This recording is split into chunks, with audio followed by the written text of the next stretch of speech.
María Corina Machado.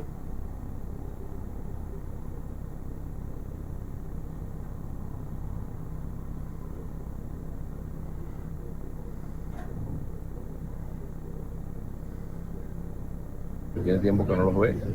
En verdad, para nosotros ella es intrascendente. Ella no tiene ningún... Mira, recordemos cuántos llamados han hecho del 28 de julio, 28 de septiembre. Por aquí, por esta misma calle, fue un desastre la convocatoria. Apenas un mes después de haber ganado, ya después se les olvidaron las elecciones. María Corina Machado ha dicho que va a el día de mañana luego de estar escondida por cómo va a pasar ahí.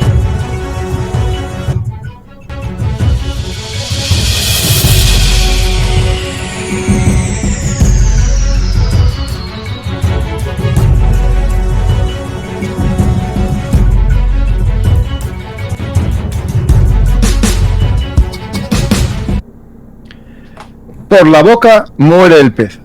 Ese es el antiguo refrán español que se puede aplicar perfectamente al bolivarismo.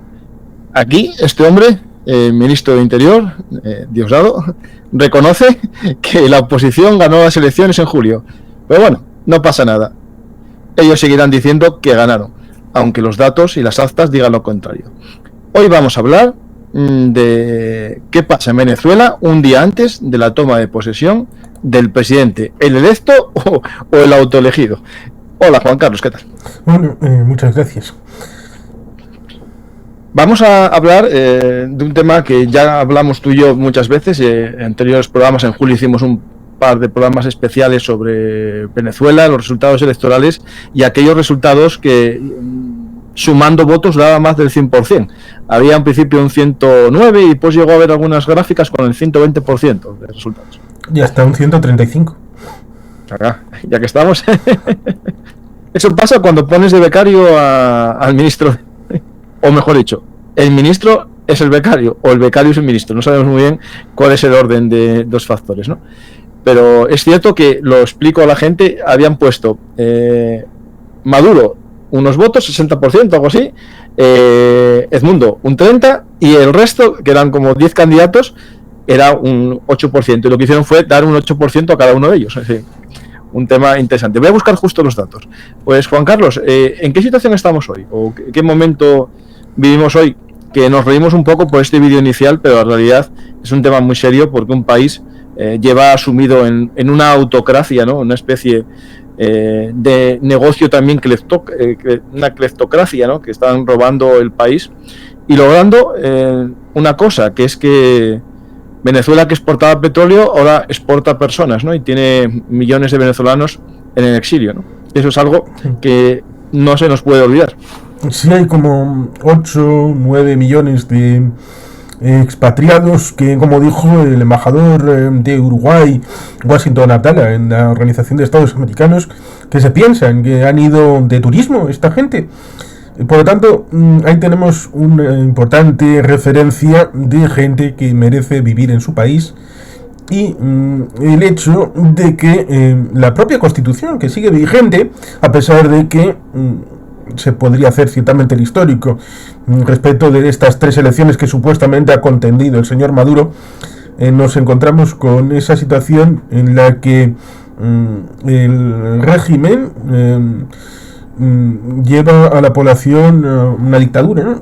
A tener unas elecciones en teoría libres porque hubo la posibilidad de votar, pero no estamos en una situación normal, a pesar de que, ciertamente, mañana, el día 10, a las 12 del mediodía, según estipula el artículo 231 de la Constitución bolivariana, tiene que juramentarse el presidente electo y que lo haya sido en el periodo del año anterior.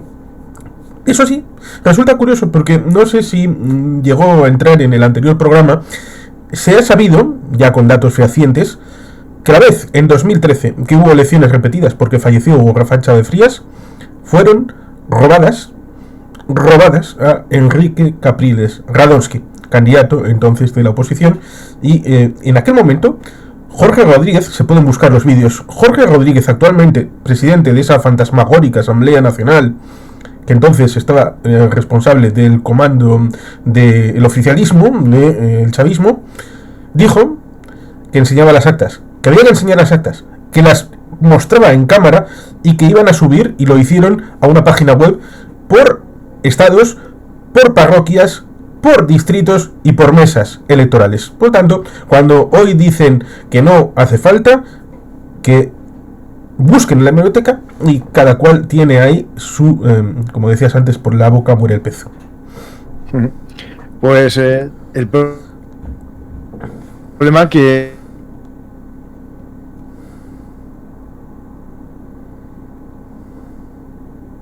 juego que está ya casi, ¿no? Desde que da Hugo Chávez, y este dado es importante, casi la mano derecha de Chávez, que cosas de la vida, ¿no? Al final le deja un poco tirado, ¿no? A este hombre, y elige a Maduro, que era menos importante en aquel momento, ¿no? El chavismo, ¿no? En aquel momento, cuando fallece Hugo Chávez, que tenemos, por lo menos yo, a mí con este tiempo me han salido dudas de cuándo falleció realmente, porque cierto es que tenemos una imagen de él a través de Venezolana de Televisión a finales de diciembre, pero no hay ninguna imagen, y pruebo a cualquier persona que sea capaz de hacer una testifical respecto de esto, audiovisual, a poder ser, que no hay ninguna prueba de la juramentación de Hugo Rafael Chávez Frías después de esas elecciones en el 10 de enero de 2013. No existe. Tenemos que fiarnos de que volvió de Cuba, de un tratamiento en los primeros días de enero, y que juramentó en privado con el Tribunal Supremo, que es la otra alternativa que deben hacerse. El artículo 231 dice que debe de juramentarse el presidente ante la Asamblea Nacional, y si no, ante algún miembro del Tribunal Supremo. No dice ni cuántos, ni en qué cuantía, no dice nada en concreto. Pero sí, Diosdado Cabello, que es ahora el mamporrero, el Mr. Gestapo del señor Maduro, tiene dificultad para comprender que en aquel momento del golpe de Estado fue presidente interino, porque era presidente de la Asamblea, pero luego, cuando muere Chávez, siendo él también presidente de la Asamblea, le tocó al señor Maduro, que era el canciller, el ministro de Exteriores, y fue nombrado deprisa y corriendo como vicepresidente para precisamente hacer esa sucesión. Por tanto, debe haber esa situación rencorosilla entre los diferentes dirigentes, porque hay facciones. Está Vladimir Padrino López, están los hermanos Rodríguez, Delcy, que en Barajas la conocen tal vez un poquito, y el otro hermano Jorge, que es el que decía antes de 2013 con aquella búsqueda de las actas en aquel entonces. Ahora no hace falta, las ha puesto la oposición, hasta un 85%, hace no mucho han subido un 1,5%, han encontrado nuevas actas y siguen subiendo hasta un porcentaje del 85% de las actas comprobadas. Y por supuesto podríamos hablar del hecho de que en 2018, cuando pasó lo de Guaidó pasó porque el 10 de enero del 2019 no había un presidente electo. Y esto me refiero porque antes intentaron hacer una jugarreta con la Asamblea Constituyente, y era el hecho de que había ganado en 2015, en diciembre, la oposición por 2/3, la Asamblea Nacional de Venezuela, y eso les molestaba muchísimo, porque con 2/3 podías incluso cambiar la Constitución. ¿Qué pasaba? Pues que ciertamente hicieron un juego respecto de, en el estado Amazonas y algún otro, intentar eliminar algún diputado para que no tengan exactamente ese baremo. Luego le quitaron la luz, le quitaron el agua, le quitaron todos los insumos para hacerlo. Y como no pudieron, se inventaron con un sistema mussoliniano de extracción por el mismo sistema de que hacía Mussolini respecto de los gremios, hacer votos múltiples. Así se votó para la Asamblea Constituyente, con un sistema bastante fascista, en términos italianos de los años 20, quizá hay que puntualizar para algunos, y esa Asamblea jamás hizo una constitución. Jamás sirvió para hacer una constitución, a pesar de que era una asamblea constituyente. No tenían tiempo. Es que no tuvieron tiempo, fueron varios años. Al final también fue, y no era aquella que crearon para hacer paralela a la verdadera asamblea. Exactamente. Era más bien para hacer eso. Para hacer labor legislativa en vez del otro. Y como la oposición no quiso participar en este circo, dijeron, y lo dijo creo que Diosdado físicamente, si ustedes no han ido a esta elección, no pueden presentar ningún candidato a la elección presidencial de 2018. Por eso no reconocieron el hecho de aquellas elecciones. Por lo tanto, se puede decir que Maduro no ha ganado una elección nunca. No. Como tampoco debió trabajar mucho, nunca. De conductor de autobús. No, ya, y en la cárcel, que pasó mucho tiempo antes de eso. Vamos mira, de hecho, un día estoy leyendo este libro, bueno, lo finalicé, está acabado ya, y tiene un capítulo de, no sé si lo oíste, de Anne Applebaum, y tiene un capítulo dedicado a Venezuela, y explica cómo fueron tomando el poder, ¿no? Y cómo fueron quedando esa red clientelar tan potente, que es lo que le permite estar en el poder, porque al final tiene comprado a medio ejército, a su guardia bolivariana, sí, y a los paniaguados de muchos lugares, los colectivos estos, que voy a poner una imagen de un grupo de colectivos, que alguien pensará que son taxis, no es eso exactamente. Sí, habría como 3 niveles de colectivos. Estaría el colectivo más o menos de gente normal que quiere un suministro extra, vamos, que en vez de tener 2 gramos de pan, pues 2 gramos y medio de pan. A ese concepto me refiero, un pequeño elemento más. Luego estarían los ideológicos afines en el ámbito más o menos político, y luego hay un tercero que serían los más peligrosos porque son directamente criminales. Claro. Y aquí entroncaría con el tren del agua, claro. Claro, justo, sí. Eso hablaremos después también de las guerrillas reconvertidas en narcos al servicio del Estado, ¿no? Porque hay ahí una lucha, digamos, entre grupos criminales de verdad que luchan, digamos, por su negocio, y otros grupos que en el fondo son financiadores de este bolivarismo, ¿no? Es decir, hay grupos narcotraficantes que ya no tienen, digamos, un enfrentamiento policial, sino que el ejército y la policía son casi su escolta, ¿no? Porque eso es lo que dice la DEA y dice Estados Unidos y todos los países occidentales. Sí, precisamente por eso ha habido un juego en donde para Vladimir Padrino López, para Diosdado Cabello, hay una recompensa de $10 millones por parte de la DEA, y para Nicolás Maduro de 15 millones. Luego salió Tarek William Saab, que dicen que es el fiscal general de la República Bolivariana.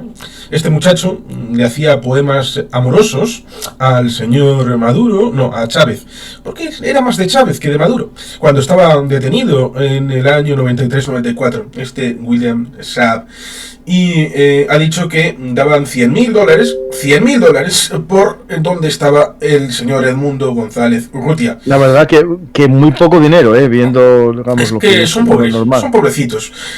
Y ahí salió Eric Prince a decir que... Pero, Juan Carlos, no es que sean pobres, es que la mayor parte del dinero lo tienen en bancos fuera de Venezuela. Sí, es que no los tienen accesibles. No tienen liquidez. Y además la liquidez la tienen en dólares.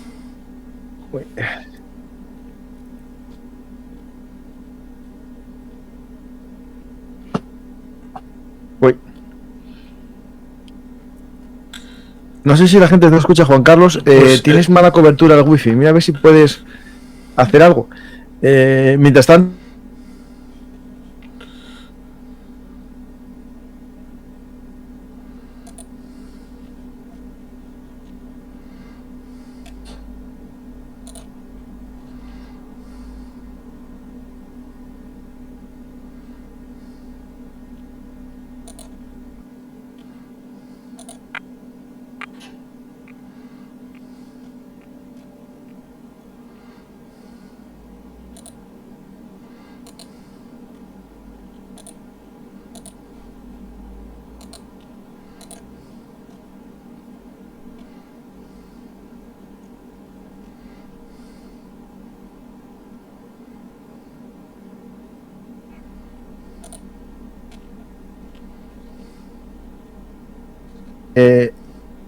A esta situación el secuestro o la desaparición de su yerno y padre de sus 2 nietos en estos días, hace muy pocos días, esto fue el día 7 de enero, ahí en Caracas, supuestamente detenido por alguna policía de estas, digamos, pero sin cargos claros, o por lo menos no hubo una habeas corpus que se sepa por ahora, ¿no? Sí, no sé lo que pasó, pero ciertamente están con miedo. Y esta es una parte positiva que se puede explicar. El miedo ha cambiado de bando. Es cierto, esto en España tendría referencias a otra cosa, pero en el caso de Venezuela, esta semana están reaccionando los del régimen a la agenda que están estableciendo los de María Corina Machado y los que tienen... Sí, en Venezuela, bueno, si es Jafeki... Entiendo que debe ser.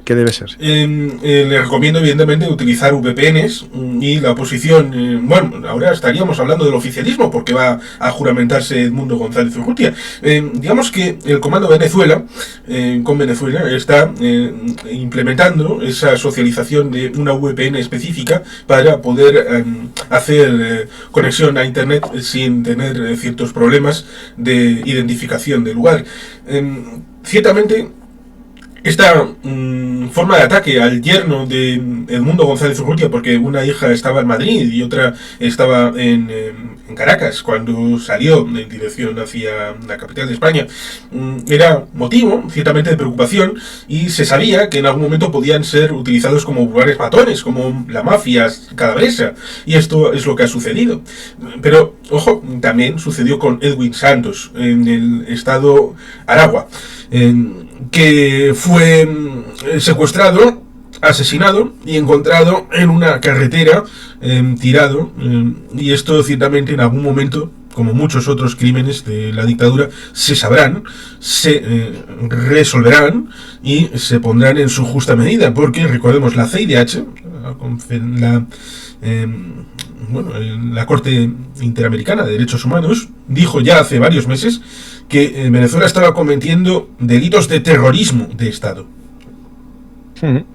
No, y hay que recordar que ¿cuántos países debe quedar de América que con relaciones fluidas con Venezuela? Muy pocos ya, porque Paraguay hace poco, hoy Panamá le dio un mensajito Maduro debido a que las actas estas que os puse en pantalla fueron depositadas, las actas de las elecciones en Panamá, y también estuvo Edmundo estos días en Panamá. Y bueno, sí. Dijo Maduro que básicamente ¿por qué no se dedica a defender el presidente de Panamá su canal en vez de meterse en sus pues ya asuntos, lo está haciendo, ¿no? Cuando Trump dijo aquello de que el canal pues igual iban a recuperarlo, salió sin mencionar a Trump diciendo que el canal es de Panamá, de los panameños, y por tanto ya lo hizo. Esto es el encuentro, ¿no?, de Edmundo con venezolanos y también simpatizantes panameños de la causa, ¿no?, de la democracia en Hispanoamérica. Esto hay que recordarlo, que es un tema también de la eterna lucha que yo recuerdo que en cada programa de actualidad, que estamos en un mundo entre un debate o un debate ideológico, un enfrentamiento entre autocracia y democracia, ¿no? En la democracia cada uno puede ser distinto, Juan Carlos y yo tenemos ideologías distintas, pero estamos aquí, debatimos, conocemos juntos, porque es lo bonito y lo lindo de la democracia. Hablo lindo porque en América gusta mucho esa palabra, y eso es lo que tenemos que defender, cada uno desde nuestro lugar, tenemos que hacerlo, y Juan Carlos con sus conocimientos intenta explicarnos lo que está pasando aquí, que en el fondo no podemos olvidarlo, que es un campo de batalla de una lucha entre la democracia y la autocracia, ¿no? Y esto no se nos puede olvidar. Sí, y que no nos podemos olvidar el pequeño detalle de que una democracia significa una especie de energía renovable, en el que la población puede elegir, y una vez eligieron a Hugo Chávez democráticamente en el año 98, a finales de ese año, y la Cuarta República, en vez de decir que en la juramentación está diciendo sobre la moribunda constitución de la Cuarta República, lo dijo así tal cual, podría decir, no, está cometiendo un desafuero y por tanto ya descalificado. Hubo un ordenamiento, hubo una transición de poder tranquila, y esto cuando se gana otro, porque el pueblo tiene capacidad de decisión incluso para equivocarse. Hay gente que puede decir, bueno, pues están equivocándose en votar a Edmundo González Urrutia y va a ser un mal presidente. Bueno, cuando lo termine, si termina el mandato, pues entonces se lo podrá valorar como a cualquier presidente, pero el pueblo ciertamente tiene derecho a elegir y a verse representado, y que la democracia funcione de una manera ordenada. Lo que ha pasado es que esto no ha sucedido, y aún así el pueblo está saliendo a la calle hoy, día 9, para poder enfrentar el hecho de que mañana juramente Edmundo González Urrutia. Aquí, claro, tenemos Esto es claro, la dificultad, ¿no? Una cosa es que salga parte de la población y lo van a conseguir porque ya lo hicieron en agosto, se enfrentaron a la represión, muchos de ellos fueron detenidos y otros muertos, pero el problema es cómo logras tú, ¿no? que Edmundo llegue al Palacio Presidencial a tomar posesión. Entonces aquí empieza a moverse, no sé si lo vistes, pero yo tengo aquí una imagen que está moviendo la oposición venezolana, diciendo a estos hombres, que son los generales, digamos, de unidades importantes del ejército, que tienen que recordar con quién están, ¿no? Que están con la Constitución y, bueno, y los resultados electorales, ¿no? Es decir, tienen que tomar decisión, ¿no? De con quién están, si con el Estado venezolano o con el bolivarismo, ¿no? Pero ¿qué sucede? Que la mayor parte de ellos están en su puesto porque los eligió el chavismo, ¿no? Lo único que alguno diga, espera, el chavismo está a punto de acabar o tiene poco futuro, yo quiero disfrutar de los millones que robé en este tiempo y que la DEA no me persiga, que no me persiga Estados Unidos y quien sea, o el propio gobierno de Venezuela algún día, y a lo mejor podemos ver si algunos de estos empieza a dejar pasar, ¿no? Porque claro, al final tiene que pasar por algún sitio. Sí, hay una cosa curiosa que me lo acabas de recordar. En los últimos días ha habido un firmazo. Y cuando digo un firmazo me refiero a que han pasado por los cuarteles un papel diciendo que eres leal al régimen y a su Führer, perdón, a su presidente, el señor Nicolás Maduro. Te acordarás ciertamente de que en aquel pintor austríaco, pues tuvo que jurar lealtad, lealtad personal, que es lo que están precisamente diciendo en estos cuarteles a través de ese escrito. Lo cual ciertamente es alucinante, que estén empeñados por la vía de los hechos de decir, pero de manera práctica, que su modelo es aquel. Para pringarles, porque si hay un cambio mañana, que se quede muy mal esa gente que ha firmado lealtad a Maduro y al régimen, en caso de que la semana que viene, pues quizá vengan algunas represalias, que es lo que prevén, que si haya represalias sea para todo el mundo.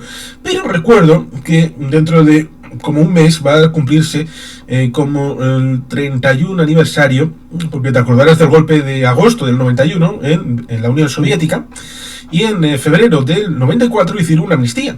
Es más, a finales del 89, en Uruguay, cuando hubo la transición hacia la democracia, hubo un referéndum para ver si querían aprobar una amnistía. Incluso en España hubo una amnistía, una ley de amnistía en el 77 que aplicó a cualquier crimen anterior a ese momento, extinguiéndose cualquier causa punible. Por tanto, en este caso, en Venezuela seguramente habrá una ley de amnistía para aquellos que, habiendo sido parte del régimen, recojan cable y sean capaces de entender que el nuevo régimen... De hacer la transición. Sí. Eso sería lo inteligente, es decir, y así se ganarían algunos de estos. El problema es que están tan metidos hasta el tuétano y tienen tantos intereses ahí metidos en este régimen. Sí, porque el problema es ese, el problema no es político. El problema es que muchos de estos están perseguidos por la DEA no por ser dictadores, sino por narcotraficantes.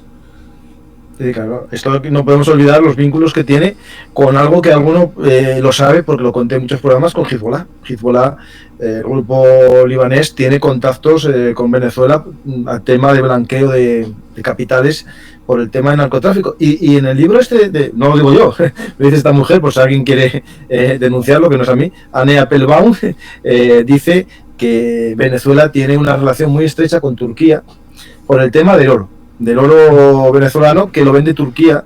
Y acordaros todos, y esto no lo digo yo, lo dicen los periódicos, a dónde iba un avión que paró en Barajas y subieron dos personajes que están ahora en los juzgados españoles, ¿no? Era un avión con destino Turquía. Pues, y unas maletas famosas, ¿no? Este libro, sin saberlo, porque no cita ese caso, habla de Turquía y el oro venezolano. Y también Piedad Córdoba, una senadora colombiana, no precisamente de la derecha, muy amiga de Hugo Rafael Chávez Frías, hay una declaración que se puede buscar aquí en YouTube. Dijo que Nicolás Maduro garantizaba la mina de oro que tenía Zapatero. Es verdad, eso lo dijo muchas veces, sí, eso es cierto. Sí. Así que, y que estaba buscando tecnología en China para la extracción del oro. Por tanto, Piedad Córdoba, no ninguno de los dos, ahí está la declaración de ella. Hablando de esto, de los negocios, ¿no? De esta autocracia, ¿no? Que es, al final el bolivarismo es una cleptocracia. El nombre que tiene, digamos, o se conoce a este grupo de narcotraficantes es el Cártel de los Soles, ¿no? Sí, los 4 soles, que es... los emblemas de los generales, ¿no? Sí. Ahí lo tenéis, y si queréis verlo os pongo cuál es el... Venezuela tiene más generales que todos los países de la OTAN juntos. Así me gusta. Eficiencia en el mando, liderazgo, cohesión. Aquí están los soles que se convierten en el emblema de un cártel de narcotráfico, ¿no? Es decir, un tema interesante. Pues, hablando de las protestas de hoy, hay como un elemento, ¿no? Que intenta también movilizar, ¿no? Que es la posibilidad de que en alguna de las manifestaciones aparezca... tenía el vídeo, me lo perdí. María Corina Machado. En Caracas, sí, lo tenía, sí, fea. En Caracas hay 4 columnas, una cerca de la conferencia episcopal, y es interesante porque la conferencia episcopal de Venezuela, en un país bastante cristiano, practicante en buena medida, la conferencia ha dicho que hay que respetar los resultados auténticos, y su santidad, por una vez, ha hecho caso a sus feligreses y ha dicho que estaría bien el reconocimiento de los derechos humanos en Venezuela. Con lo cual, en principio, podría insinuarse de que María Corina Machado, en caso de aparecer, podría ser en esa columna que vaya cerca de... A ver si estaba metida, a ver si estaba en la anunciatura. ¿Cómo se dice? La anunciatura episcopal, que es como básicamente como si fuese la embajada del Vaticano, y ahí tendría el refugio, digamos, diplomático, ¿no? A lo mejor estuvo todo el rato allí, no se sabe dónde estuvo, ¿no? Por poder puede ser. Edmundo estuvo en la embajada de Países Bajos y se le conminó, a través de medias mentiras, de un antiguo aliado, bueno, un hijo de un antiguo aliado de Copey de los tiempos de los años 70. Quiero recordar que Edmundo metió a Felipe González a España de vuelta en un momento dado, cuando Carlos Andrés Pérez se lo pidió, y en aquel momento este muchacho era compañero, y su hijo estuvo en Madrid, vive en Madrid, y tiene relación con Zapatero, y a través de Zapatero le enviaron un mensaje de que estaría mal, sobre todo teniendo en cuenta de que había cambio en el gobierno de Países Bajos y ese embajador iba a ser retirado. Por tanto, habría que contarle al nuevo embajador, y por lo tanto tal vez alguien se enteraría, porque solamente se había el embajador de Países Bajos era el único que sabía que Edmundo estaba allí. Y ahí le convencieron de, bueno, vete a la embajada de España. Y en vez de quedarse en la embajada de España, porque igual le iban a entrar a buscar a él, pero eso es violación de un territorio de otro país, por lo tanto... Pero entraron a negociar de unas formas muy violentas. Sí. Hay vídeos que se ven... Le convencieron precisamente para hacer esa negociación, le convencieron para salir en dirección a España, y para salir en dirección a España pues tenía que hacer ese paripé, ojo, en presencia del embajador de España, lo cual ciertamente eso nos atañe. Mucho, es decir, hubo una presión a ese hombre, visto, digamos, en los vídeos, y el embajador español de testigo realmente parecía que estaba, no, o testigo o colaborador, ¿no? Es decir, si tú tienes un invitado en tu casa con estatus de refugiado político, que se metan así a una especie de violencia física, ¿no? Y una amenaza. Obligarle a firmar texto. Claro, sí. Claro. Si no sales de aquí, o es decir, bueno, estamos ahí un poco. Y la amenaza que se ha cumplido respecto de su hija, que se quedaba allí, y su familia. Porque por el otro lado también han amenazado a la madre de María Corina Machado, que tiene 84 años, tiene problemas de corazón, y están todo el rato con drones orbitando la casa y con furgonetas paseando alrededor de la propia casa, haciendo ruido, y por lo tanto están ahí amenazando, lo cual también es una señal de debilidad.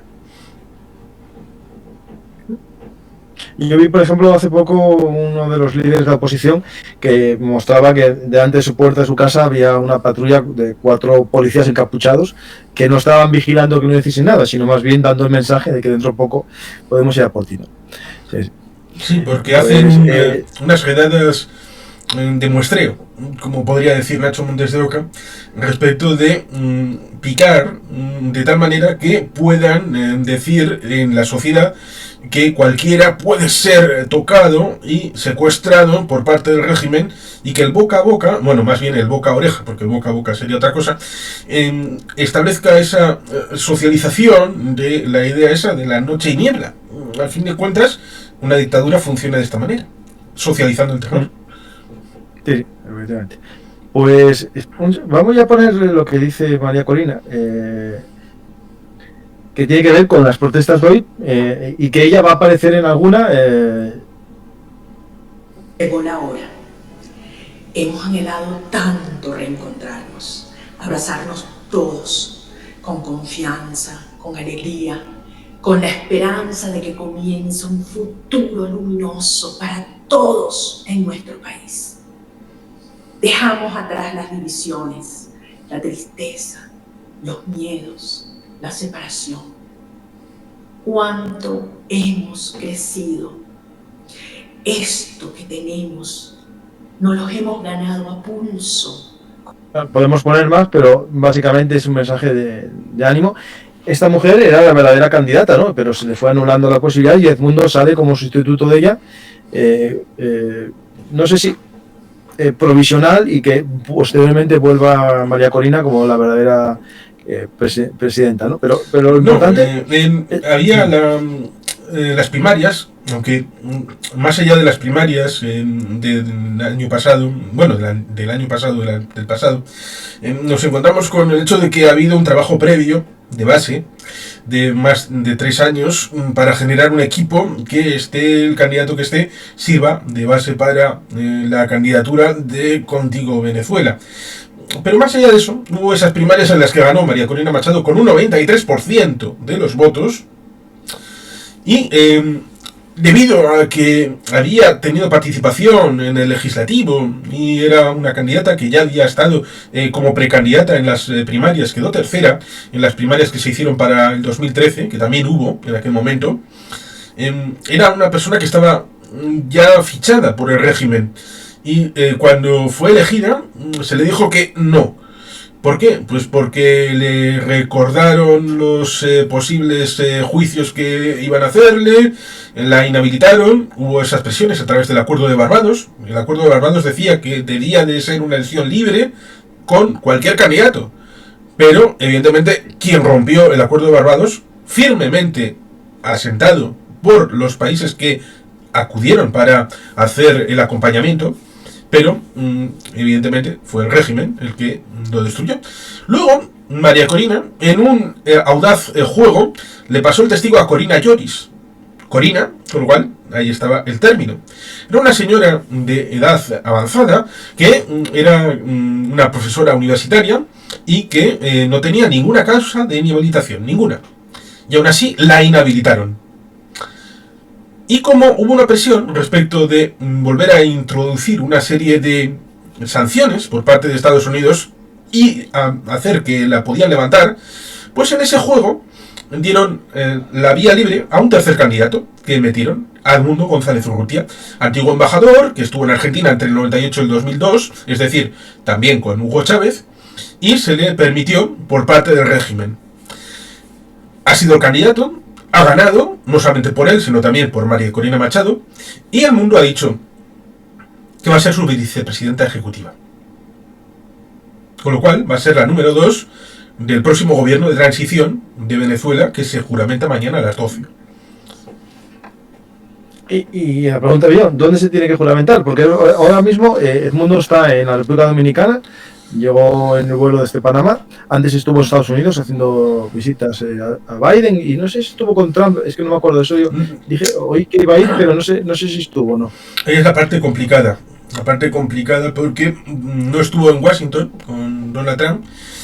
Podía haber estado en Mar-a-Lago, que es donde estaba él, pero por intermediarios, a pesar de que han estado hablando las delegaciones, no ha habido una gana del señor Trump, porque a pesar de que ha elegido a Marco Rubio como próximo secretario de Estado, y en principio habría esa beta de lucha contra las dictaduras, tú lo has comentado en el canal, ha preferido centrarse en Panamá, en Groenlandia, en México, en Canadá y en todas estas cosas en vez de los elementos que serían más importantes para su programa. Pero un programa en el que en la propia plataforma republicana, en la convención, no dijo ni una palabra de América Latina, ni una, y no está en su radar. Con lo cual, si mañana en principio su juramenta el mundo, pues perfecto, pues se habla con el mundo. Pero si su juramenta Maduro, pues se habla con Maduro.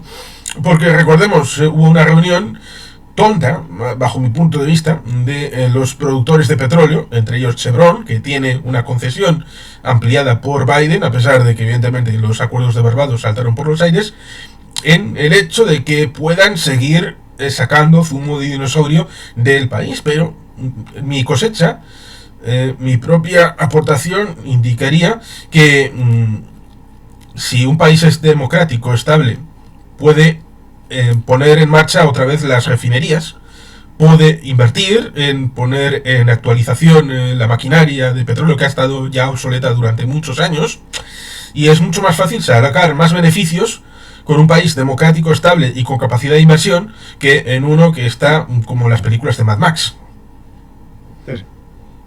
Pues el tema es que este gobierno de Venezuela intentó que empresas chinas y rusas invirtiesen, pero tampoco hay esa gran inversión, no salió bien la jugada, y casi lo que consiguió de parte de Rusia es los wagneritas que durante algún momento, y esta vez no parece que hayan llegado muchos, le salvaron el cuello en las protestas de hace unos años, y esta vez parece que no los necesita o no los hay. No sé exactamente. Sí, creo que es lo segundo. Creo que es lo que no los hay y que tampoco pueden enviar mucho G2 de Cuba. Ortega, pues prácticamente con rezar con su esposa Murillo, que es la que lleva los pantalones en aquel país, pues casi que mejor. Con lo cual, y China es interesante porque a China le deben como 30.000 millones directamente y luego otros 30.000 en derivados, pero seguramente a China si le dices el próximo gobierno, sea el que sea, va a seguir pagando y en un plazo razonable. No van a robarte tanto, entonces bueno, mejor. Pues seguramente digan, bueno, pues bien, da igual Maduro que el mundo, con tal de que a mí me siga llegando el dinero, como la crisis económica la tienen allí. ¿Dónde tiene que juramentarse? El artículo 231 dice que tiene que ser en la Asamblea Nacional. Claro, la Asamblea Nacional está controlada por la oficialidad hasta ahora y en una elección totalmente, entre comillas, libre, en donde no pudo participar más que el PSUV. Y así, claro, así gana cualquiera, ¿no? Si quitas al equipo contrario, pues puedes ganar cualquier partido de fútbol. Y si no es en la Asamblea, tendría que ser en el Tribunal Supremo de Justicia. Problema, en este caso no está tan claro si es en la sede del tribunal, si es en el pleno del tribunal, si es ante algún que otro miembro del tribunal. Claro, es que puede ser el lugar donde se reúne el tribunal, puede ser o puede ser ante un representante del Tribunal Supremo en cualquier lugar de Caracas. Claro, eso depende de cómo interpretes, o incluso si el Parlamento se reuniese en algún lado que no fuese el edificio parlamentario, quién sabe si eso sería legítimo, ¿no? Es decir, claro, están todos los miembros del Parlamento. ¿Y qué es el Parlamento? ¿El lugar o la reunión de los parlamentarios? ¿No? Esa es la pregunta. Sí, técnicamente sigue en vigor la asamblea juramentada en 2015, pero claro, no es la asamblea que controla el edificio, porque está la asamblea elegida luego bajo los auspicios de la unicidad chavista. Por tanto, por esa vía es complicado la juramentación y ciertamente hay una cosa que es positiva, porque el canciller de Panamá ha dicho recientemente que mañana va a haber una sorpresa, una gran sorpresa grata en América y en todo el continente. Con lo cual hay que ser positivos en cierta medida, a pesar de que lo normal sería que el que tiene el poder, y el poder es el miedo, el terror, el dolor, el sufrimiento, que es Maduro, con Diosdado, con Padrino y con los Rodríguez, sería el que seguiría manteniendo el poder. Pero claro, ahí está la pasión, la emoción, el hecho de que solamente es un momento único, porque quizá, como sucedió en 1991, en aquella primera vuelta en Argelia, en donde se dijo claramente por parte del que ganó aquella primera vuelta, una primera elección para no haber más elecciones. Si mañana no se juramenta el mundo, Venezuela no tendrá más elecciones nunca. Y por tanto eso es un desafío que le llevaría a ser o bien como Nicaragua o bien como Cuba. Sí. Pues vamos a ver si hay alguna pregunta de la gente, Juan Carlos, y ver un poco cómo evoluciona, y mañana si vemos algo que sea noticiable, pues ya vemos si lo hacemos programa especial, porque claro, mañana es el día, y claro, mañana a las 10 de la mañana hora de Venezuela, ¿no? Esto sería No, las España 12, casi las a 12, ¿no? son las 12. 12. Sí. Eso serían nuestras 7 por ahí, ¿no? Son Por ahí, más o menos. 5 horas, creo. No, sí, no, 4. 5, bueno, las 5 de la tarde. Bueno, pues bueno, casi estaremos. Espera, ¿son 4? Espera. La juramentación es a las 12, La marcha en Caracas ha sido hoy a las 10. No, son 4 horas de diferencia. Ah, pues justo sería a las 5 de la tarde mañana. No, porque O sea que si hacemos. la juramentación es a las 12, con lo cual sería a las 4. Vale, pues podemos hacer el directo mañana si vemos que se sabe algo, porque claro, ya se sabrá antes si va a Venezuela el. Sí, eso seguro, claro. Claro. Yo lo que leí fue que alguien del bolivarismo dijo que, claro, que si viene un avión extranjero será tratado como un avión. Sí, lo dijo Diosdado. Sí. Que le gusta ¿Eso qué significa? hacer ¿Que amenazas. que no deja aterrizar o lo derriba? Bueno, pues a alguna gente le gusta el ejemplo de Malaysian Airlines y también aquel de Korean Airlines que derribaron en el 83. Sí. Pero si derriban el avión con expresidentes ahí dentro, creo que es una declaración bastante explícita de guerra. A ver qué expresidentes van a acompañarlo, a ver si lo encontramos. Chinchilla de Costa Rica, Vicente Fox y Felipe Calderón de México. ¿Quién más había? Aquí está, aquí no se ve. No va nuestro amigo Zapatero. El grupo IDEA, que está compuesto también por Andrés Pastrana. Algún expresidente son los de la foto esa, ¿no? Sí, exacto, los de la foto. Vale, un segundo.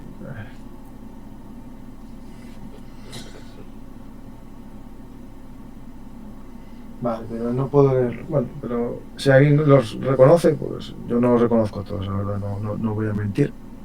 Es un grupo nutrido de expresidentes de Panamá, México, Costa Rica, República Dominicana. Aquí está de México. Sí, Vicente Fox. Sí. Y ahí está, en el otro lado, está Felipe Calderón. Por ahí está también Andrés Pastrana, que está en uno de los extremos. Pues habría que tenerlos bien puestos, ¿eh? Sí, al lado de Edmundo, este muchacho que está con traje es el presidente de Panamá actual. Es un grupo nutrido y que hacer una amenaza contra expresidentes creo que es un asunto de cierta gravedad y a ver qué se le ocurre hacer, pero que si hace algo que sobrepase, pues las consecuencias pueden ser bastante importantes. Sí. Pero esta gente ya como están tirados al río, o sea, al final saben que su futuro es parecido al Assad, ¿no? Si se marchan de Venezuela irán a disfrutar sus millones a Rusia o a China, a pocos lugares más del mundo, porque en todos los lugares su dinero es negro, su dinero es ilegal y derivado de narcotráfico internacional y blanqueo de capitales a nivel mundial, ¿no?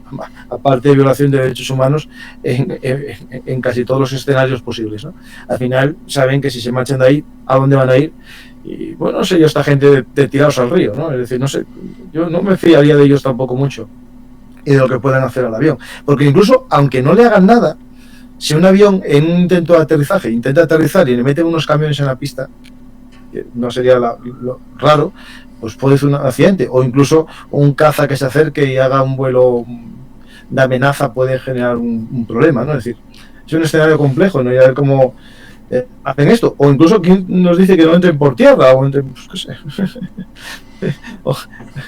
Sí, seguro que tienen alternativas en diferentes aeródromos o incluso podrían, ¿por qué no? Se me ocurre, aunque a pesar de que pueda estar dándole ideas al régimen y la narcodictadura, pero puede haber muchas otras.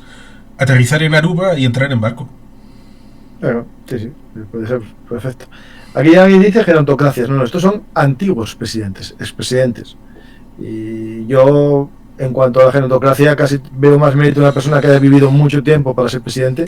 No digo que tenga 95 años, pero... Si quiere gerontocracia, el señor Vicente Rangel. Vicente Rangel fue vicepresidente con Chávez en el año 2002-2007 y nació en 1929. ¿Qué haga la suma? Yo creo que tenía como 75 años cuando dejó de ser... no, un poquito más, ¿no? 78, ¿no? 78 años cuando dejó de ser vicepresidente. Genotocracia, ¿quieren? Raúl Castro. ¿Con cuántos años ha dejado de ser presidente Raúl Castro? Y que sigue vivo. Y su hermano. Y su hermano, Fidel. Con lo cual, si quiere hablar de gerontocracia, hay más en el ámbito dictatorial que... ¿Y cuántos años tiene Daniel? Daniel Ortega. Claro, no es jovencito, ya va, todo el mundo vamos subiendo años, uno a uno. Y Daniel ya era presidente. En el 85 ya era presidente. Sí. Pero bueno, cada uno ve lo que quiere ver. Es decir, la gran diferencia entre una democracia y una dictadura es que la democracia a los corruptos se les puede juzgar y meter en la cárcel, y muchos expresidentes pueden acabar en las cárceles, cosa que en las dictaduras no acaban en la cárcel hasta que acabe la dictadura, ¿no? Y esa es la gran diferencia, creo yo, que tenemos que defender. Pues vamos a ver qué preguntas nos deja la gente por ahí. ¿Tendría bemoles el régimen de Maduro de detener a exmandatarios extranjeros si estos se plantan en Caracas? Un saludo. Pues lo que comentamos, que es un tema muy complejo. ¿Aún hay mercenarios de Wagner en Venezuela? Si los hay, son pocos, ¿eh? No es como la otra vez que... Wagner no, pero igual alguno Africa Corps reconvertido, tal vez. Sí. Porque hay que decir una cosa, doble. Maduro duerme muy mal, está empastillado. Aquí podríamos recordar al doctor Morel, no sé, cosas que se me vienen a veces. Y por otro lado, no se fía de venezolanos, porque hace no mucho mataron a un jefe de seguridad, creo que fue el de Diosdado, y la cosa está complicada, ¿eh? Han hecho una limpia importante en los últimos meses, una renovación respecto de quién está encargado de qué, con lo cual esta gente está en buena medida en manos de esta otra de mercenarios de otros lugares del mundo, y eso tiene su complicación. Lo mismo que hay algún que otro soldado que no se ha presentado al cuartel, y por tanto la cosa puede estar ahí moviéndose por abajo. Estas son las protestas de julio, que me acuerdo yo que había uno, y este es un Wagnerita, o tiene al menos un emblema muy similar, y me acuerdo que en aquel momento habíamos hablado que era Wagnerita como instructor, ¿no? Una especie de instructor de alguna unidad, no en sí como fuerza, digamos, de guardaespaldas de él, pero sí que como asesores alguno queda, o ex Wagnerita, es decir, la Wagner como tal ya no está en apogeo, pero sí los miembros, ¿no? Dice aquí que Wagner solo se puede confinar al anillo de seguridad muy íntimo de Maduro y a las instalaciones petroleras en el oriente del país. Bueno, sí, esto de seguridad de los presidentes y seguridad de las minas y seguridad del petróleo es lo que es su especialidad. Después se convirtieron en tomadores de Bajmut y cosas de esas, pero... Sí, que eso me da pie a recordar ciertamente el estado Guyana, que cuando entra el señor... Sí, en la zona venezolana de la Guyana, cuando entra Hugo Rafael Chávez Frías, eran empresas que estaban contratadas, luego nacionalizó, y después de nacionalizar volvió a privatizar el señor Chávez. Hubo trenes de laminación de empresas de aluminio que desaparecieron por la inacción y la incapacidad de este régimen para el tema industrial. Por lo tanto, esta situación en la que nos podemos encontrar con imágenes que ponen en mapas 50 y tantos % de pobreza extrema en este año 2024 que hemos dejado atrás, eso es totalmente gracias al chavismo. No, son los que están gobernando, ¿no? Si fuese bien, sería gracias al chavismo, y si es mal, es gracias al chavismo. No sí, el problema es que hay peores indicadores que los que había en 1998. Y en 1998 esos indicadores llevaron a Hugo Chávez al poder. Por tanto, si ahora son peores, significa que la dictadura, además de serlo, no ha hecho ni siquiera como los chinos, que son, sí, en teoría dicen que es socialismo, autoritario y violento. Vale. Sí, pero generan riqueza. Sí. Pero dan algo a cambio. Sí. Estos dan algo a cambio: pobreza, miseria y muerte. No, y obtienen algo a cambio, que es dinero en sus cuentas corrientes, en los paraísos fiscales, y financiación de gente que viene a los países democráticos a vendernos las ventajas de estos regímenes bolivarianos e intentar darnos lo mismo a nosotros, ¿no? Es decir, pobreza, autoritarismo y falta de libertad, ¿no? Es decir, completo el paquete. Ellos se enriquecen a costa de empobrecer a los demás, ¿no? Pues es lo que hay. Y alguien dirá, ¿para qué te metes en política? Porque me apetece. Porque es la labor de todos. Es una pequeña pues, parte, la parte alícuota de cada uno que tenemos con nuestro derecho a voto y participación a través de libre expresión, publicación, todas estas cosas. Y podemos ciertamente aquí decir que en Venezuela hay dificultad para el tema de los hidrocarburos, en un país que es el que tiene más reservas del mundo, que tiene dificultad para la gasolina, pero un hermano de Diosdado Cabello tiene una gasolinera en Madrid. Claro.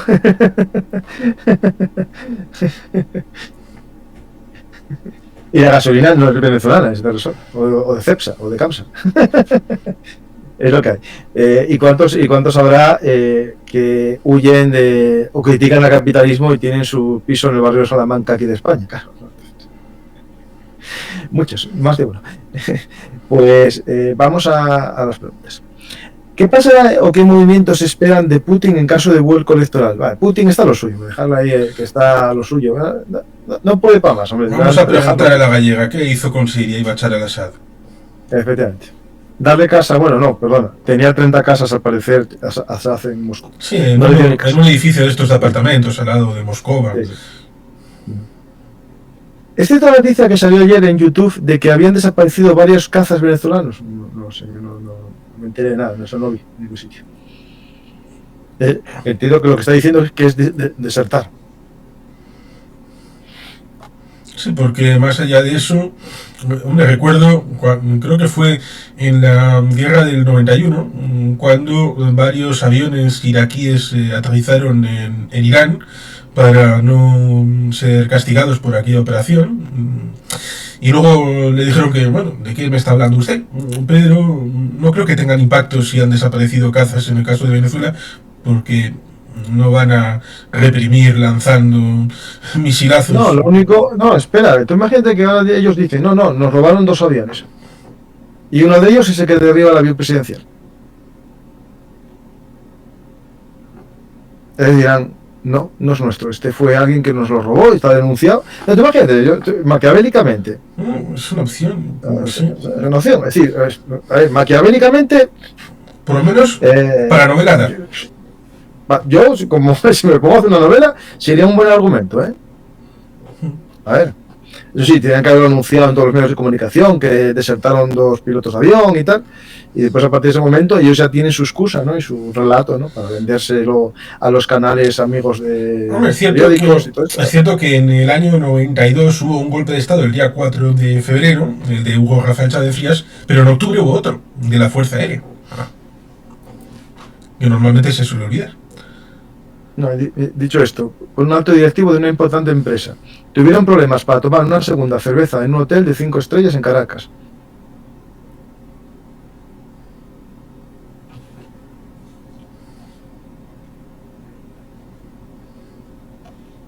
Sí, el dólar, eso da para maravillas porque se hicieron ricos muchos de ellos con esa conversión falsa del dólar en algunos momentos, en el que durante un tiempo, por ejemplo, un estudiante venezolano que se iba a estudiar fuera tenía derecho a un cambio de dólar por el bolívar, ¿no? Sí.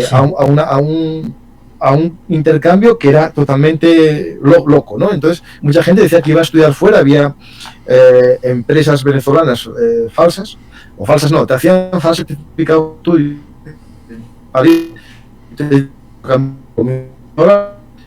un cambio que era una locura, y después tú volvías o no volvías, nunca estuviste en París, porque era falso certificado, y entonces cambiabas al precio de mercado por los bolívares y te forrabas. porque fue una medida que hizo el gobierno para, bueno, por un lado, vender un poco una especie de becas y segundo, ellos mismos para forrarse, ¿no? Sí, ha habido Porque una dolarización de dinero. facto en los últimos 3 años y muchas veces han cambiado lo del bolívar por un supuesto bolívar fuerte, pero la palabra está tan desgastada porque la han utilizado varias veces, de quitar 3 ceros a los billetes así de tacado. Incluso en una vez quitaron 6 para intentar camuflar la inflación que se estaba produciendo. Al final pues, se ha acabado el país dolarizado de facto y a correr.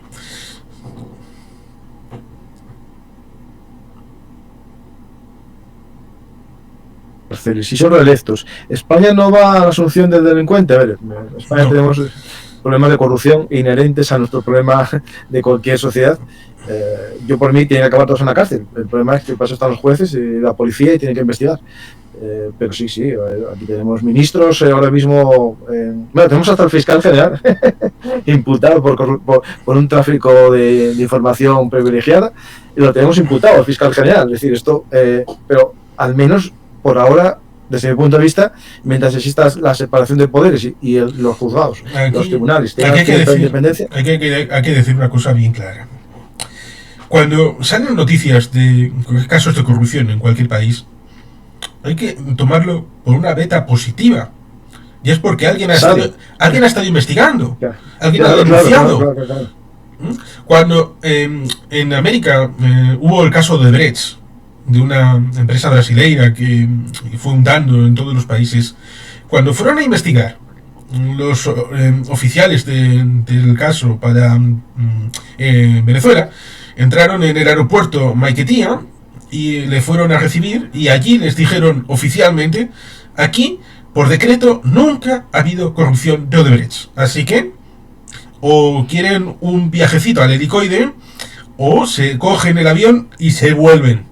Recordemos, Lula entró a la cárcel por el caso de Brecht. Lula ha estado en la cárcel, ha pasado su tiempo bajo los barrotes. Pero oficialmente, debido a que en Venezuela no hay ningún tipo de corrupción de ningún tipo, dijeron: es el único caso en toda América del Sur en donde no ha habido implicación del caso de Brecht. Lo cual ciertamente es sospechoso, ¿no? Diría yo. Con lo cual, un poquito de sentido común. Y también, otra derivada. Si hubiera habido corrupción en España, imaginemos que pasa como ocurrió con Aznar, que esa foto del Consejo de Ministros, al final muchos han acabado tocados, desde Rato y Matas, varios han acabado sus días en la cárcel. Imaginemos que le pasa lo mismo a Pedro Sánchez. Eso no significa que, dado que en España pasa X, es una salvaguarda para que en Perú puedan hacer lo que quieran, para que en Venezuela haya cheque en blanco y puedan hacer lo que le consideren. A ver, en cada país deben de responsabilizarse de lo suyo, y lo que pase en otro país es lo que pasa en otro país, porque podría decir: ¿cuál es el único país de Oriente Medio que ha podido meter en la cárcel a un jefe de Estado? ¿Cuál es el único país en el que un primer ministro ha podido entrar en la cárcel, aunque sea por pocos miles de euros de corrupción? Es más, lo voy a dar una pista. En vez de euros, pongan shekels. Así que, esto... La único así que democrático que hay en la zona. Judolmer se ha chupado meses de cárcel. Así que, no comparen, ¿eh? Si hay corrupción en algún país, que ese país lo solvente. Pero si hay corrupción en un país, no significa que, entonces Maduro puede seguir lo que quiera. Porque, claro... Pues... No, pero es que la diferencia, Juan Carlos, es que en las democracias la prensa libre, sea por fastidiar al otro partido que está en el poder, o como sea, tiene una fuerza de sacar casos de la...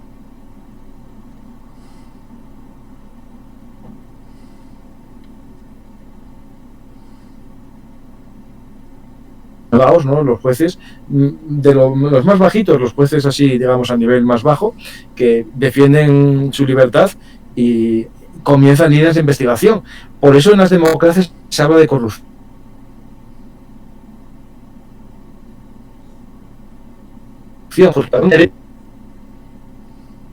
Eso, claro que son inherentes al sistema, y al final el sistema es corrupto total, pero no lo cuentan y venden la imagen de que ellos no tienen casos de corrupción porque, claro, no salen en los medios. Y cuando salen, como en el caso de China, están muy controlados y son personas que ya sobran del sistema por alguna razón. Están enemistados y los usan de cabeza del turco, ¿no?, para esas limpiezas. Pero no hay casi, digamos, casos de corrupción sacados por la prensa ni por los... No, porque no, Sí. no está...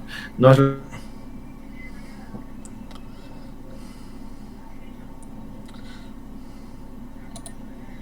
la corrupción existe porque se intenta,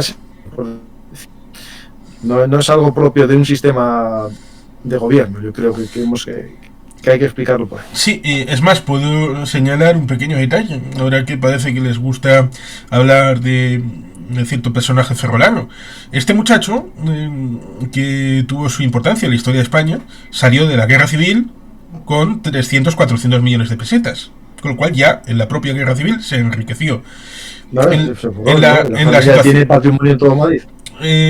digamos que ese Francisco vio como durante su régimen hubo corrupción y que solamente salieron casos como por ejemplo el Matesa. ¿Por qué salió Matesa? Porque era una lucha intestina de diferentes grupos que tenían poder dentro del régimen. Si no, no sale.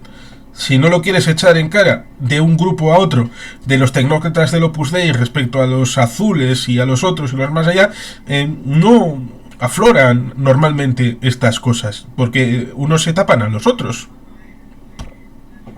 Sí, estoy contigo. ¿Por qué no acaba Maduro su nomenclatura con unos cuantos Tomahawk? Sin invasión, menos ocupación, eliminar la dictadura. Bueno, esto es un tema complejo y Estados Unidos hay que ver que Trump no está muy por la labor. Y Sí, Biden hasta hace poco, Biden hasta hace poco compraba petróleo en Venezuela porque le importa mucho. Estados Unidos tiene un problema con su petróleo. Al parecer, el petróleo estadounidense es líquido, muy líquido, y no sirve para ciertos refinados, para hacer alquitranes y ciertos plásticos. Y entonces necesita el petróleo pesado venezolano. Sí, y que las refinerías de la zona de Texas y la zona de Luisiana están acostumbrados al petróleo de Venezuela, con lo cual es ciertamente importante, lo cual, bueno, pues, revela el hecho de que Citgo, es una empresa subsidiaria de PDVSA, tiene implicación e implantación allí. Maduro sabe que no va a haber una operación como Panamá en 1989-90. Sí. ¿Saben algo de las tensiones que según oficiales retirados existen entre la Guardia Nacional Bolivariana, que bueno, que es casi la que creó él como una especie de guardia pretoriana, por un lado, y el Ejército de Tierra por el otro? Si existe algún, yo no sé, pero tensiones tiene que existir, pero Pues no lo sé. ¿cómo están?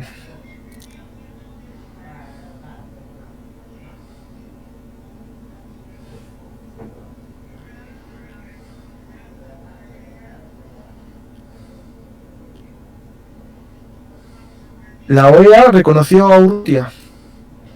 La OEA recibió las actas y es complicado porque para tomar decisiones tienen que ser unánimes y, como todo el mundo sabe, hay tres países que se han comportado muy mal. La Colombia de Gustavo Petro, la Venezuela del norte, podríamos decir casi porque tienes programas hablando de México con Andrés Manuel y con Claudia Sheinbaum, que tiene ahora dificultades bastante importantes a la hora de la seguridad y todo esto, y la Guardia Nacional también de allí.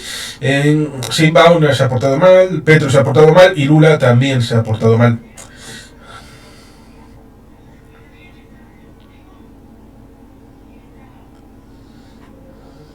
Ya está, Juan Carlos, volviste. Pues eso, que Lula, Petro y Sheinbaum son los responsables de que no haya habido una presión efectiva sobre el caso venezolano, porque claro, es que son Colombia y Brasil, son los países que están al lado. Si hubieran podido hacer presión y evidentemente no va a ir ni Sheinbaum, ni Petro, ni Lula a la toma de juramentación, pero han hecho como que iban a enviar a un representante oficial. Y evidentemente eso libera de presión, de haber podido poner unas sanciones muy efectivas y haber amenazado porque sin Colombia y Brasil no hay posibilidad de hacer una entrada desde estos países para una operación de liberación del país. No digo que tenga que hacerse, pero siempre no, pero Trump lo habló en el 2020 o por ahí, dejar abierta la posibilidad de Colombia, aunque sea para un 0,1%, pero que esté sobre la mesa, que tengan ese miedo. En estas circunstancias no existe. No. De hecho, bueno, decían algunos que como los resultados electorales en el 2022 a Colombia pueden cambiar el gobierno, que en ese momento haya esa posible amenaza. Pero bueno, yo lo ideal es que esto cayese desde dentro, pero claro, eso habría que negociarlo mucho, decirles, mirad, a vosotros os perdonamos vuestros negocios turbios y todas esas cosas. Pero es que es eso, Colombia tiene en este momento varios millones de venezolanos. Si el régimen sigue, va a haber muchos más millones que entren en Colombia. Sí, claro. Y Brasil también. Por tanto, es no solamente un tema humanitario, también es un tema de seguridad por el tema del tren de agua. Porque tú recordarás que el tema de la AAA, que en Argentina fue un problema gravísimo, ligado con la dictadura, permeó también a España. En la época de la transición, la AAA tuvo actuación en España y cometió asesinatos, e incluso participó en el asunto de Montejurra en primavera del 76. Ahora el tren del agua está haciendo más o menos parecido, incluso en 2024 intentó aplicarse a establecerse en España. Por tanto, es un tema importante de seguridad que Donald Trump solamente ha utilizado esto para decir que todos los que estaban migrando de Venezuela eran peligrosos. Claro, en 1937. Es que se quedaste congelado ahí, con lo del tren del agua. Sí, que pregunta el hecho de 1937. No, que dicen por aquí una observación, que la Guardia Nacional ya existía previamente y se cambió a Guardia Bolivariana en la época de... Sí. Bueno, que a día de hoy es casi lo que, digamos, más es... Bueno, están todos metidos en el ajo, ¿no? Pero me acuerdo perfectamente todavía los vídeos que vimos de militares bolivarianos amenazando a España, ¿no? De que si volvíamos a invadirlos, que ellos estarían allí para recibirnos. Un vídeo muy llamativo, como si España primero tuviese ganas y segundo capacidad de invadir nada, ¿no? Sí, un poco la utilización sería como la guardia de asalto en aquel año 36-37, que fue utilizada como guardia de corps del ámbito republicano. En su momento sí. Policía gimnástica era el primer nombre. Pues vamos, no es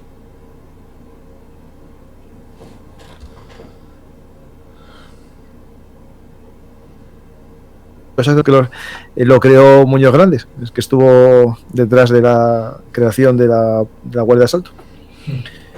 Estuvo ahí, el que después fue el jefe de la División Azul franquista. ¿Qué fue del Pollo Carvajal? Bueno, yo esto... Pues no he seguido su pista, me disculpo.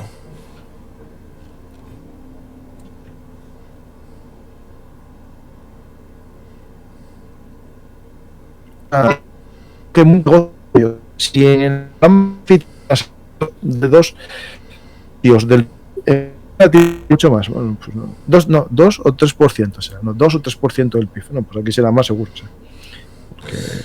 Ya que preguntaron por el Pollo Carvajal, hay que decir que hay un candidato, porque hubo 10 candidatos, algunos sujetos al régimen, pero uno ha ido a todo lo de la Tribunal Supremo de Justicia y todo lo que ha pasado, y recientemente la han encarcelado. Así que esa es la vara de medir del régimen.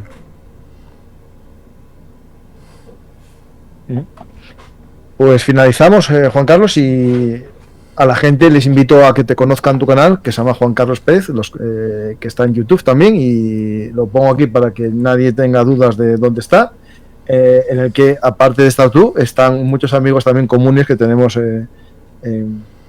Belungartis y tú, que uno de ellos es Mariano, también Nacho Montes de Oca, y está aquí tu canal, que es muy fácil de buscar. Es Juan Carlos Pérez, 1982. Tenéis ahí...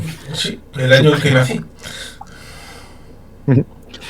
Pues todavía eres relativamente joven, o sea que... Como yo soy del año este que se está celebrando tanto ahora, que vamos a estar todo el día hablando del 75, pues ahí está. Pues muchas gracias, Juan Carlos, y si quieres decir algo. Pues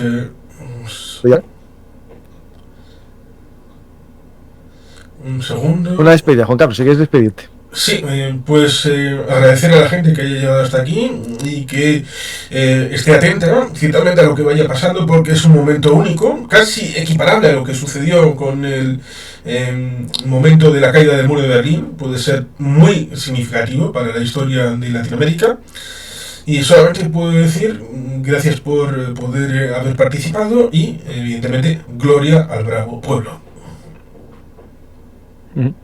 Pues estamos en un momento de estos, digamos, decisivos para la historia de Venezuela. ¿Qué va a pasar mañana?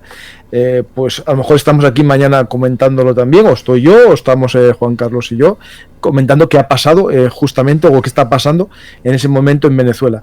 Edmundo llegará, aterrizará en Venezuela. Si aterriza, llegará hasta el Palacio, hasta el Palacio, digamos, del Parlamento. No llegará, será detenido en el propio aeropuerto. Vamos a ver qué sucede, y es un momento importante. Es decir, la democracia no se valora cuando se tiene, pero yo creo que se comienza a valorar mucho cuando se pierde. Por suerte, yo puedo decir que nací en España en una democracia. Soy del año 75, de mayo, es decir, que puedo decir que nací en el final del franquismo, pero me crié, crecí, me hice toda mi vida en una democracia. Y cuando hay gente que empieza a minusvalorarla, es importante entender que la democracia, como decía Churchill, es el mejor de los sistemas que existen. No es el mejor, vale, sí, pero inventarme uno mejor y hablamos de él. Hasta ese momento la humanidad no ha tenido otro mejor sistema, con sus problemas y sus fallos, pero yo creo que para nuestros hijos, nuestros sobrinos, nuestras familias, o nosotros mismos cuando seamos un poco más mayores, tenemos que soñar que la democracia siga mejorando, por supuesto, pero que nadie nos venda que una dictadura es mejor que una democracia. Y eso lo están haciendo muchos, con el dinero o con la ayuda de los regímenes autócratas que buscan que, ya que ellos no pueden realmente mejorar sus países, al menos empeorar los demás para que sus ciudadanos no se quejen diciendo que quieren vivir como los países occidentales. Gracias a todos y hasta la próxima oportunidad aquí en Verum Artis, actualidad militar y geopolítica, que aquí sí me mojo, porque no es el canal de historia. Gracias a todos y hasta la próxima.